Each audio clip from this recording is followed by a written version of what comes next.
mga B, another day, another video, and another update sa aming dream house. So as you can see, almost finished and almost there. Yung gate na yan, hindi talaga yan. So papalitan lahat yan. Let's go sa loob. Tara, let's!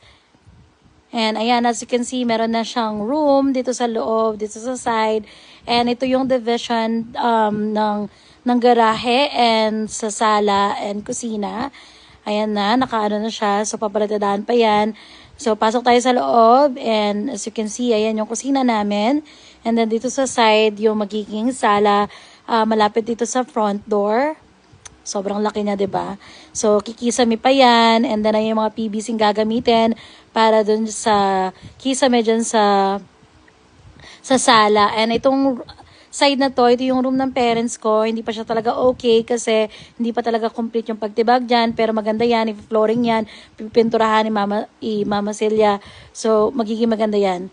And bibigyan ko kayo ng update soon.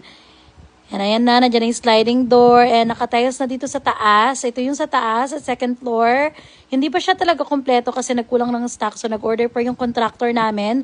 So, pag dumating yan, tatapusin nila yan baka within this week. And ito naman yung CR dito sa second floor. So, as you can see, nakatiles na rin siya yung rough tiles.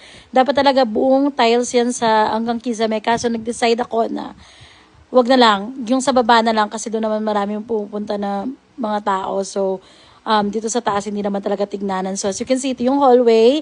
Sobrang liwanag niya na dahil nandiyan yung mga tiles, pintura, and everything.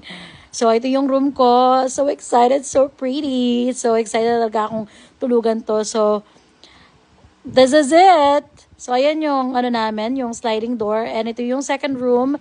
Medyo kulang pa yung tiles kasi nga, diba, sabi ko nga kanina, nag-order pa ng stock yung contractor namin kasi nagkulang ng stock. Pero baka within this week, maging okay na yan kasi dumating na yung stock ng tiles.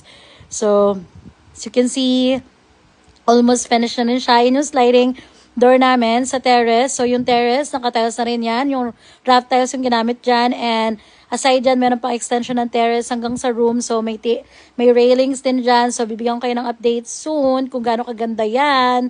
So, let's go!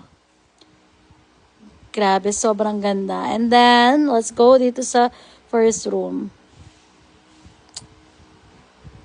Yan, ito yung terrace. Grabe yung ano niya, yung liwanag niya, yung view niya sa labas.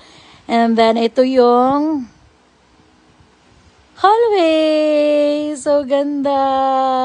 Grabe, sobrang liwanag niya na and sobrang aliwalas niya sa mata. Hindi na ako makapaghintay na lumipat. Alam mo yung parang worth it lahat ng